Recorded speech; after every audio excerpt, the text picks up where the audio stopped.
Okay, so we're back here. We are just to the south of, or to the east, I guess, of S Lake. It's a year later.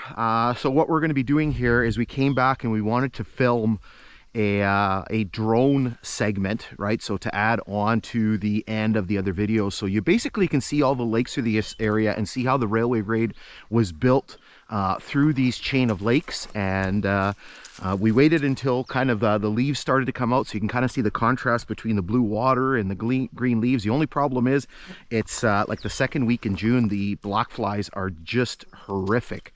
So in any case, we are going to be heading to the, I guess, to the northwest, and we're going to be taking the drone through all of this area right up until about milepost 29.